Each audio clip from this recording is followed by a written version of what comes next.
श्री स्वामी समर्थ सर्वतेंना. स्वामी महाराज तुमच्या सर्व चांगल्या इच्छा पूर्ण करो. हा जो व्हिडिओ आहे तो कालचा आहे, गुरुवारचा. सर्वांना शुभ गुरुवार. सर्वांचा दिवस चांगलाच गेला असणार आणि स्वामी महाराज तुमच्या सगळ्या काही चांगल्या इच्छा पूर्ण करो हे स्वामींच्या चरणी मी मनापासून प्रार्थना करते. सगळ्यांच्या ज्या काही मनोकामना आहेत त्या स्वामी महाराज नक्कीच पूर्ण करतील. मनापासून श्रद्धेनं भक्तीनं महाराजांची सेवा करा, महाराजांना गुरु करा आणि जीवनामध्ये काय बदल घडतो तो नक्कीच अनुभव घ्या. कारण जर स्वामी महाराज जर आपल्या जीवनामध्ये गुरु होऊन आले तर कशाची काहीच कमी पडणार नाही. कारण मार्ग दाखवणारा स्वामी महाराजांसारखा जर गुरु असेल तर कशाला जीवनामध्ये काय कमी पडणार आहे सांगा मला. तर सकाळी सकाळी मुलांसाठी टिफिनला बटाट्याची भाजी आणि चपाती केली होती. 7 वाजले होते. आदित्य गेला कॉलेजला आणि त्यानंतर माझ्या जे काय होत्या पीठ होतं त्याच्या मी चपात्या केल्या, त्याला चहा दिला आणि मी सुद्धा चहा पिले आणि चपात्या बघत होते किती आहेत ते.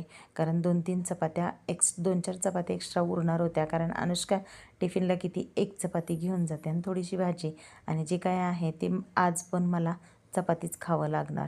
कारण भाकर करायला जमणार नाही. कारण या बाकीच्या चपात्या आहेत त्या परत पुन्हा शिळ्या होतात.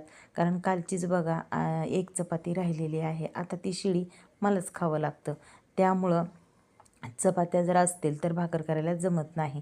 आणि जी काही कालची टिफिनमधले जी काही चपाती आहे आदित्याच्या टिफिनमध्ये, कारण 1 चपाती एक्स्ट्रा दिलते तर त्यानं तशाची तशी वापस आणली.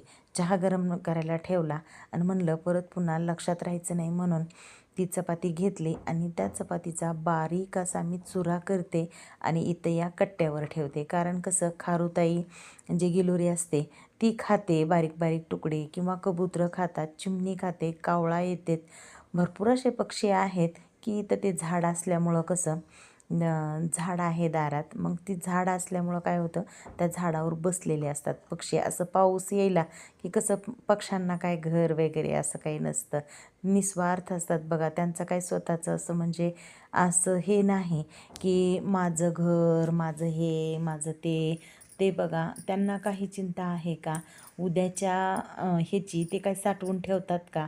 जसं आपण बघा 2 महिन्याचं वर्षाचं आपण भरतो गहू ज्वारी, तसं त्यांचं काय आहे का?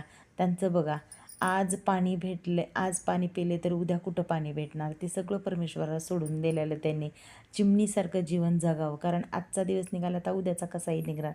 कारण चिमणीसारखं जीवन जगायला शिकायला पाहिजे. कारण चिमणी बघा कुठं ठेवते का साठवून काही ज्वारी गहू? काहीच नाही. त्यामुळं पक्ष्यांची काळजी ही आपल्यालाच घ्यायला पाहिजे आणि अन्न शक्यतो वाटोळं करायचं नाही. कारण अशी चपाती जर असेल आणि तुमच्या घरी जर तुमच्या दारात तिथं बाजूला काही पक्षी येत असतील तर नक्कीच तुम्ही पण सुद्धा जर आपल्या घरची चपाती असेल त्याचा बारीक चुरा करा, किंवा तांदूळ जे काही गहू असं काही मात्र्यामधलं निघालेलं असतं ना तिथं पक्षी जिथं खातात तिथं ठेवायचं. मी तर माझी चपाती किंवा उरलेला भात जरी असला तो सुद्धा मी त्या कट्ट्यावरच ठेवत असते. कारण तिथं बरोबर पक्षी येतात, त्यांना माहीत आहे इथं ठेवलेलं असतं.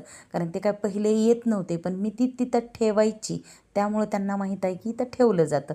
ते बरोबर येतात आणि सगळं काही खाल्लेलं असतं संपवून टाकतात. तर ते ठेवले आणि त्यानंतर बघा हे सगळं काही काढायचं होतं मला. हा रमणा आहे ना हा काढायचा होता. कारण आणखीन मी काहीच आवरलेलं नव्हतं, फक्त मुलांसाठी टिफिन वगैरे केलता. तर रात्री मी उशिरा झोपले होते. रात्री या साडीला फॉल लावला.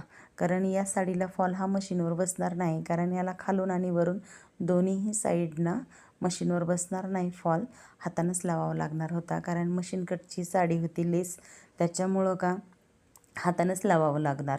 आणि हा बघा कपडे लिवतो आणि कपाट उघडच ठेवतो. कपाट काय हा लावून देत नाही. कारण मुलांचं कसं लईच अवघड आहे. चहा गरम केला. कुणाकुणाच्या घरी असं आहेत की मुलं की कपाट उघडलं की ते तसेच ठेवतात. तर चहा गरम केला, त्याला चहा दिला, त्याचं आवरलं, चपाती ठेवली पक्ष्यांना आणि मग परत पुन्हा मी स्वतः चहा पिला. आणि बघा देव स्वच्छ करायची होती. आज गुरुवार होता. कारण खाली जी काही परडी होते ना ती कसं व्हायलं, ती परडी चौरंगावर ठेवलं की झाडू लागायला लागला. म्हणून म्हणलं देवघरावर परडी ठेवावी आणि देवघरावर जागा केली परडीसाठी.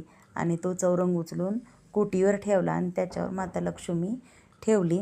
आणि इथं सगळं काही स्वच्छ केलं, देवघराच्या खालचं स्वच्छ केलं आणि देवघरसुद्धा छान असं पुसून घेतलं व्यवस्थित. पायऱ्या वगैरे काढल्या, सगळं काही स्वच्छ केलं आणि उतरंडी पण काढल्या. उतरंडीमधलं पण सामान काढलं, कुंचम सेवेमधलं पण सामान काढलं आणि सगळं काही घासायला घेतलं.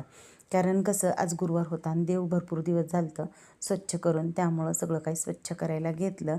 किचनचा ओटा पण अगोदरच स्वच्छ केला होता. सगळं काही घरातलं आवरलं, झाडून वगैरे काढले होते मी. आणि गुरुवारी फरशी वगैरे काही पुसत नाही, कारण अगोदरच्याच दिवशी मी फरशी पुसलेली असते. तर सगळे काही देव स्वच्छ केले, सगळं काही स्वच्छ करून घेतलं. बघा, स्वच्छ केल्यानंतर कसं दिसतं ते म्हणतात ना, हात फिरल तिथं लक्ष्मी फिरते आणि तोंड फिरल तिथं लक्ष्मीची बहीण अक्काबाई फिरते. तर देवपूजा करायच्या अगोदर कसं दीप प्रज्वलित केला, कारण कोणतीही सेवा अग्नीच्या साक्षीनं करायची असते, म्हणून दीप प्रज्वलित करून घेतला. देवाऱ्यामध्ये पूजा केली आणि त्यानंतर सर्वात अगोदर कुंचम सेवा करून घेतली. कुंचम भरून घेतला.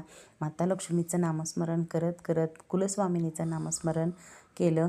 नवार्णव मंत्राचं पठण करत करत कुंचम सेवा करून घेतली. कारण कसं ओम श्री महालक्ष्मी देव्याय नमः असं म्हणून पण कुंचम भरू शकतो आणि ओम ऐं ह्रीं क्लीं चामुंडाय विच्चे हा मंत्र पण म्हणून आपण कुंचम सेवा करू शकतो. कुंचम सेवा केल्यानंतर बघा, कुंचम सेवा का करावी, तर कुंचम सेवा ही आपल्या घरातली लक्ष्मी स्थिर राहण्यासाठी, व्यापार असेल, जे काही आपण काम करत असेल, वर्किंग वुमन आहात, आता नोकरी करतात, मग त्या नोकरीमध्ये आपल्याला यश भेटावं, आपल्या नोकरीमध्ये वृद्धी व्हावी, किंवा आपला जो काही व्यवसाय आहे त्या व्यवसायामध्ये यश यावं आणि आपल्या घरातली लक्ष्मी स्थिर राहावी, आपल्या घरातली लक्ष्मी काढता पाया कधी घेऊ नये, म्हणून कुंचम सेवा करायची असते. मी तर कुंचम हा माझा जो काही साधा ग्लास होता ना त्यामध्ये करत होते, पण माता लक्ष्मीच्या कृपेनं, महाराजांच्या कृपेनं कुंचम भेटला आणि घेतला पण, मी ऑर्डर केला पण. आणि उतरंडीची बघा, छान असं उतरंडी घासल्या आणि मग उतरंडीची पूजा केली. त्यामध्ये जे काही साहित्य आहे, गहू, ज्वारी, लवंग आहे, परत विलायची आहे, पैसे म्हणजे नाणे आहेत आणि तांदूळ आहेत. हे जे काही सामान, धने आहेत एकामध्ये, असं मी उतरंडीमध्ये भरलं आणि सेवा करून घेतली. आणि